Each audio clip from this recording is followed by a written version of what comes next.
Class 9 کے تمام بچوں کو مدر مونٹیسری اسکول اور میری طرف سے السلام علیکم۔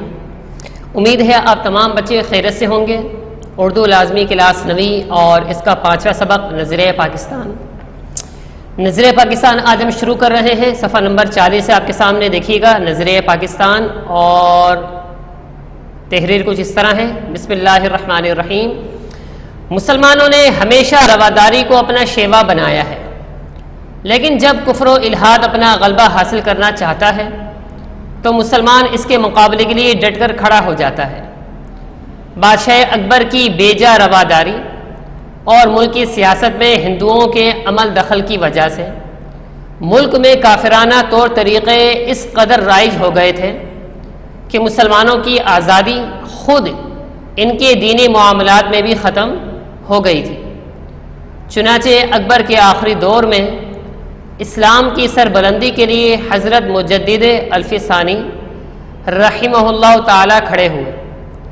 آپ نے جہانگیر کے زمانے میں محض دین کی خاطر قید و بند کی سختیاں جھیلیں اور اسلامی قدروں کو نئے سرے سے فروغ دیا۔ یہاں پر ڈاکٹر غلام مصطفیٰ صاحب نظریہ پاکستان کا تاریخی پس منظر بیان کرتے ہوئے کہتے ہیں کہ مسلمان بحیثیت قوم رواداری اور حسن سلوک کے قائل رہے ہیں، اور ہر جگہ ان کی یہ کوشش رہی ہے کہ دوسری قوموں سے بہتر تعلقات رکھے جائیں۔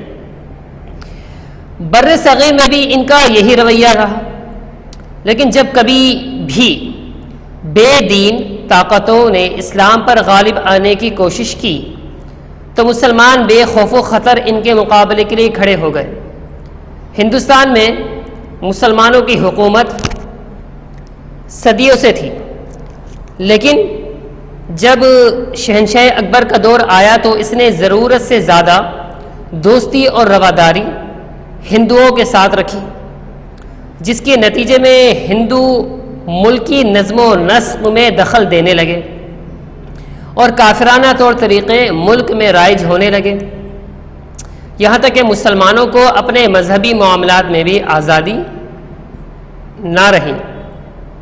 تو اکبر کے آخری دور میں حضرت شیخ احمد سرہندی فاروقی، جن کا لقب حضرت مجدد الفسانی رحمہ اللہ تعالی مشہور ہے، اسلام کے وقار کو بچانے کے لیے صف آرا ہو گئے اور اسلامی اقدار کے فروغ اور سربلندی کے لیے انہوں نے ہر قسم کی تکالیف اٹھائیں، یہاں تک کہ جہانگیر نے بھی انہیں قلعے میں قید رکھا، بعد میں چھوڑ بھی دیا، مگر انہوں نے پرواہ نہ کی، جس سے آخرکار انہیں کامیابی ملی اور ہندوؤں کے اثرات مان پڑ گئے، اور اکبر کے طریقے جہانگیر کے آخری دور تک بہت حد تک بے اثر ہو گئے تھے۔ اکبر بادشاہ جو ہندوؤں کی رسمیں لے کر آ رہا تھا، کافی حد تک اس میں کمی آ گئی تھی۔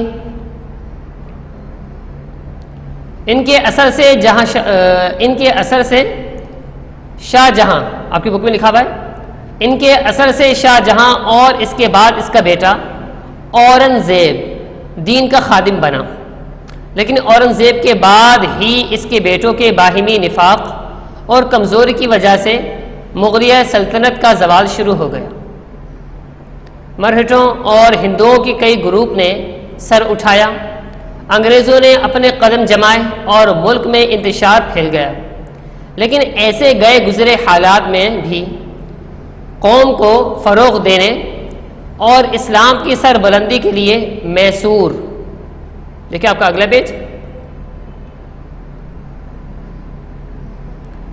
میسور کے سلطان حیدر علی اور اس کے بیٹے سلطان ٹیپو نے ہندوؤں اور انگریزوں کا مقابلہ کیا، بلکہ افغانستان، ترکی اور پھر فرانس کو بھی اپنے ساتھ شامل کرنے کی کوشش کی، لیکن ملک کے دوسرے سرداروں نے ساتھ نہیں دیا اور انہیں کامیابی حاصل نہ ہو سکی۔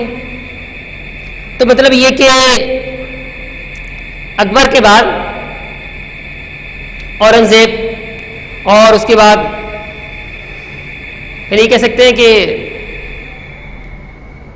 شاہ جہاں اور اس کے بعد اس کا بیٹا اورنگزیب، یہ اکبر کے بعد آئے تو انہوں نے کافی حد تک تمام کے تمام چیزوں کو اپنے قابو میں کیا، اور دوبارہ سے مسلمان کچھ بہتر ہوئے.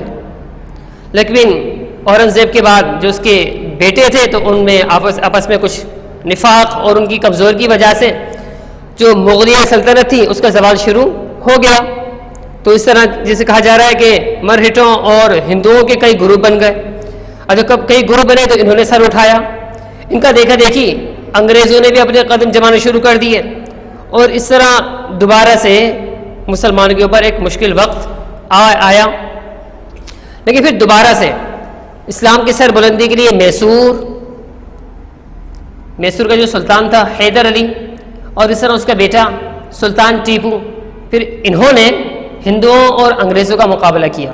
کوشش کی کہ دوسرے ممالک جیسے افغانستان، ترکی ہے اور فرانس ان کو بھی اپنے ساتھ شامل کریں، لیکن سرداروں نے ساتھ مکمل طور پہ نہیں دیا. تو اس طرح مسلمانوں کو مکمل کامیابی حاصل نہ ہو سکی.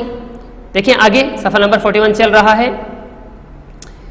اسی زمانے میں شاہ ولی اللہ دہلوی اور اس کے صاحبزادوں نے مسلمانوں کی اخلاقی اور معاشرتی برائیوں کو دور کرنے کی تحریک شروع کی. چنانچہ سن 1857 کی جنگ آزادی میں مسلمانوں نے پھر اپنے قدم جمانے کی کوشش کی، لیکن انگریزی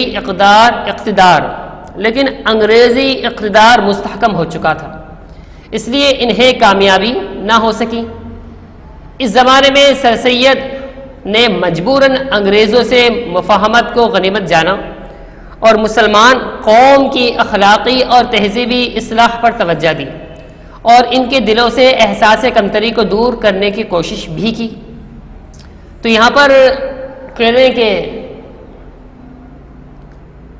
ایک کے بعد ایک کوئی نہ کوئی باقاعدہ اللہ کا ولی اٹھتا اور وہ کوشش کرتا ہے کہ مسلمانوں میں ایک طرح سے جذبہ اٹھائے.